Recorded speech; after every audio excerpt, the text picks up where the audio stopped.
नमस्कार, मी मच्छिंद्र टिंगरे। संपूर्ण महाराष्ट्रामध्ये सुंदर बैलाच्या वादातून झालेला रणजित निंबाळकर सर यांचा खून हा संपूर्ण महाराष्ट्रातील शर्यत शौकीनांमध्ये, बैलगाडा प्रेमींमध्ये चर्चेचा विषय राहिलेला आहे। हा खून किंवा हे जे प्रकरण आहे ते प्रचंड महाराष्ट्रामध्ये गाजलेलं होतं आणि याच्यात सगळ्यात जास्त चर्चेत राहिला। आणि आजही बैलगाडा शौकीनांना ज्याची उत्सुकता आहे त्या सुंदर बैलाच्या बाबतीत काय झालं आहे असा अनेक शर्यत प्रेमींचा प्रश्न येतो आहे किंवा त्यांना याच्याबद्दल जाणून घ्यायचं आहे। पण याच्यातली एक धक्कादायक अपडेट आहे की थेट मी रणजित निंबाळकर यांच्या बाजूने ज्यांनी कोर्टामध्ये सुंदर बैलाच्या बाबतीत अर्ज दाखल केलेला आहे ते ॲडव्होकेट राजेंद्र काळे आहेत, त्यांच्याकडूनच आपण जाणून घेणार आहोत। सर, काय सध्याची अपडेट आहे? नमस्कार। संपूर्ण महाराष्ट्रामध्ये गाजलेलं जे निंबाळकर खून खटला प्रकरण आहे आणि त्या प्रकरणाची सुरुवातच मुळात ज्या कारणामुळे झाली ते कारण होतं मुख्य म्हणजे सुंदर बैल। आणि सुंदर बैलाचा व्यवहार हा निंबाळकर यांनी काकडे आणि तोडकर यांच्याशी ठरवला होता आणि त्या बदल्यात त्यांनी 36 लाख रुपयाला तो बैल विकत घ्यायचा असं ठरलं होतं। पैकी 5 लाख रुपये देऊन निंबाळकरांकडून तो बैल त्याच दिवशी त्यांचा जो ड्रायव्हर आहे चव्हाण, विठ्ठल चव्हाणच्या घरून काकडीने त्यांच्या घरी नेला होता। आणि त्या दिवशी संध्याकाळी त्यांना उर्वरित रक्कम घेण्यासाठी बोलावले असताना उर्वरित रक्कम न देता त्यावेळी स्टॅम्पवर सह्या करा म्हणून त्यांना आग्रह केला गेला आणि त्या कारणावरून वाद होऊन त्या ठिकाणी गोळ्या खून केला गेला। त्यानंतर हे प्रकरण न्यायप्रविष्ट आहे, आरोपींना अटक झालेली आहे, अद्याप कुणालाही जामीन झालेला नाही। परंतु जे मुख्य कारण आहे आणि ज्या कारणामुळे ही संपूर्ण एवढी घटना रक्तरंजित इतिहास घडला तर तो मुख्य सुंदर बैल जो आहे, कारण हा सुंदर बैल म्हणजे संपूर्ण महाराष्ट्रामध्ये नावाजलेला बैल आहे। अनेक शर्यतीमध्ये त्याने प्रथम क्रमांकाचे, द्वितीय क्रमांकाचे बक्षिसं घेतलेले आहेत आणि त्यामुळं बैलगाडा शौकीनांमध्ये सुंदर बैलाबद्दल फार मोठी क्रेज आहे आणि त्याचा एक चाहता वर्ग आहे। आणि दुर्दैवाने इतका चांगला गुणी असणारा किंवा त्या स्पर्धेमध्ये निश्चितपणे प्रत्येक वेळेस बक्षीस मिळवून देणारा असा हा सुंदर बैल पण या घटनेमुळं अडकून पडलेला आहे। त्याचं कारण असं की ज्यांचा बैल होता निंबाळकरांचा त्यांचा मर्डर झाला आणि ज्यांनी विकत घेतला काकडींना त्यांच्यावरती गुन्हा दाखल होऊन ते जेलमध्ये गेले।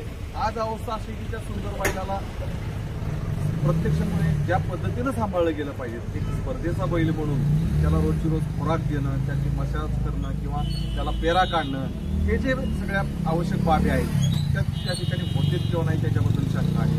आणि म्हणून आम्ही न्यायालयामध्ये तो बैल आम्हाला ताब्यात मिळावा म्हणून अर्ज दाखल केला। अर्ज दाखल केल्यानंतर त्या ठिकाणी सरकारी वकिलांनी त्यामध्ये मत असं नोंदवलं की तो अंतर्गतचा व्यवहार आहे आणि त्यामुळे तोडकर आणि काकडे यांचं याबद्दल मत घेणं आवश्यक आहे म्हणून त्यांना नोटीस काढली होती। त्यानंतर आज तोडकरांनी त्यांचं म्हणणं कोर्टामध्ये दाखल केलेलं आहे आणि काकडे यांनी आज वकीलपत्र दाखल केलंय फक्त आणि म्हणणं देण्यासाठी मुदत मागितली आणि म्हणून हे प्रकरण परत एक तारीख पडणार आहे, थोडंसं लांबणीवर पडलेलं आहे। तोडकरांनी आता त्यांचं म्हणणं दाखल केलेलं आहे, काय म्हणणं तोडकरांनी दाखल केलं पण वास्तविक पाहता आमचा अर्ज जो आहे तो आमची म्हणणं असे आमचं त्या ठिकाणी मानलेलं आहे की बैलाचा व्यवहार झाला, व्यवहार पूर्ण झालेला नाही आणि त्यामुळे बैलाची मालकी जी आहे ती आजही आमचीच आहे। जर व्यवहार पूर्ण होऊन संपूर्ण रक्कम त्यांनी आम्हाला दिली असती तर ती मालकी बदलली असती, परंतु व्यवहार झालाय फक्त एक इसार म्हणून थोडी रक्कम दिलेली, बाकी रक्कम दिलेली नाही। आणि त्याच्यामुळे बैल जरी काकडे यांच्या घरी लावलेला असला तरी मूळ मालकी ही बैलाची आमची आहे आणि म्हणून तो आम्हाला आमच्या ताब्यात मिळावा असा आमचा अर्ज असताना तोडकर यांनी जे त्यांच्या वकिलांमार्फत त्याला म्हणणं दिलेलं आहे आणि त्याच्यामध्ये त्यांनी म्हणणं असं दिलं की हा बैलाबद्दलचा व्यवहार झाला आहे, अमुक झाला आहे, तमुक झाला आहे, एवढे पैसे दिले, तेवढे पैसे दिले आणि तो आमचा केलेला अर्ज फेटाळून लावावा अशी त्यांनी त्या ठिकाणी मागणी केली। वास्तविक पाहता ही शॉकिंग आहे, कारण एकतर तोडकरांनी किंवा काकडेंनी आमच्याशी झालेला व्यवहार पूर्ण केलेला नाही आणि असे असताना आम्ही केलेल्या अर्जाला मात्र ते विरोध करतायत, हा फार मोठा विरोधाभास। तर आपण पाहिलं की ॲडव्होकेट राजेंद्र काळे यांनी जी माहिती दिलेली आहे ती खरोखर धक्कादायक आहे, कारण तोडकर यांनी अंकिता निंबाळकर यांनी जो अर्ज दाखल केलेला आहे ॲडव्होकेट काळे यांच्या मार्फत की तो बैल आम्हाला मिळावा, तर तोडकरांनी आता ही मागणी किंवा त्यांचा हा अर्ज कोर्टातून फेटाळून लावण्यात यावा, आम्ही पैसे दिलेले आहेत आणि हा व्यवहार केलेला आहे अशा प्रकारचं म्हणणं आता तोडकर यांनी कोर्टात सादर केलेलं आहे।